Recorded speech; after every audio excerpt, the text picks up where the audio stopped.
तो वक्फ बोर्ड संशोधन बिल का जेडीयू ने समर्थन किया है। लोकसभा में बोले हैं सांसद राजीव रंजन। उन्होंने कहा कि वक्फ बोर्ड में पारदर्शिता के लिए कानून बनाया जा रहा है।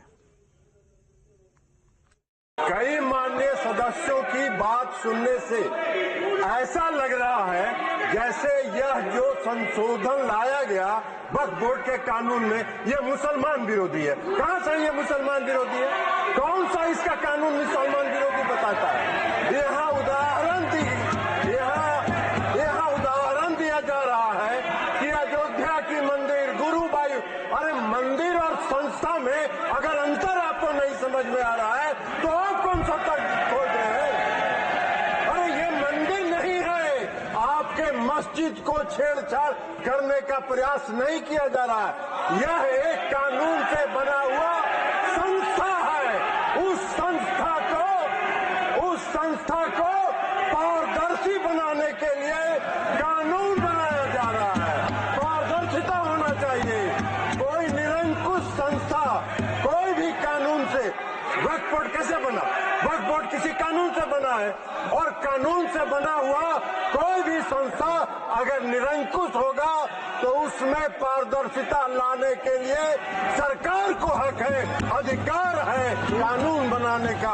अब ये उसकी तुलना कर रहे हैं मंदिर से।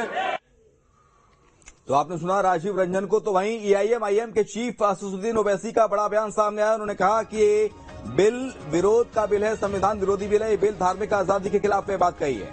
हिंदू मुस्लिम में फर्क किया जा रहा है। इस बिल के जरिए सरकार देश को बांटने का काम कर रही है। असदुद्दीन ओवैसी का बड़ा बयान, वक्फ की संपत्ति सार्वजनिक संपत्ति नहीं है, सरकार देश को बांटने का काम कर रही है। उन्होंने कहा कि हिंदू मुस्लिम में फर्क किया जा रहा है।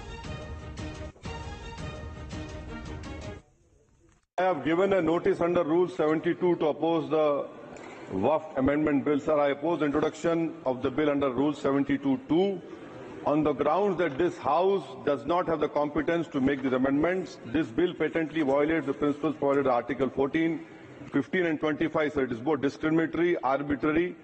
It is a grave attack on the basic structure of the Constitution as it violates the principle of judicial independence, separation of powers.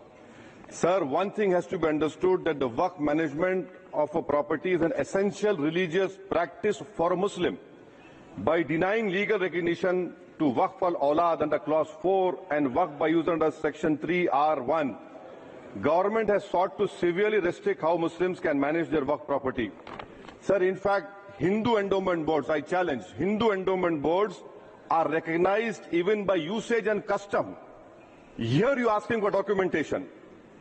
No existing law, whether non-religious or personal, limits the right of a person to will their property or dispose it.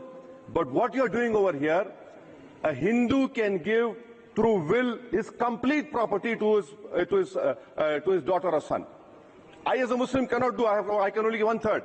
But what you are doing, I can gift, but I cannot give it in the name of Allah subhanahu wa ta'ala. Now you are stopping me from praying. Now what you are doing, you are restraining Waqf al-Awlad. That is not only discriminatory and violating Article 25, sir. There is no limit on anyone to will their property dispose of. Sir, to insist that a person has practiced Islam for 5 years, sir, एक 2 minute दिए, सबको दिया आप। अगर कल कोई आके बोलेगा कि नहीं मैं 5 साल से इस्लाम प्रैक्टिस नहीं कर रहा हूं, कौन डिसाइड करेगा सर? और एक न्यू कन्वर्ट है, does he has to wait for 5 years to give his property to Waqf? Isn't that violation of right to freedom of religion? Sir, another point, sir. Now, no such provision exists for Hindu endowment or Sikh Gurdwara Prabandhak Committee. The irony of the amendment, sir, is that non-Muslims can become member of CWC as WB, but he cannot dedicate Waqf. Arbitrary. Why is arbitrary? Sir, existing law protected the status of registered Waqf properties. You have replaced that. By empowering collector to determine title, you are violating principle of rights of justice, that one may not be a judge in their own cause. Section 61.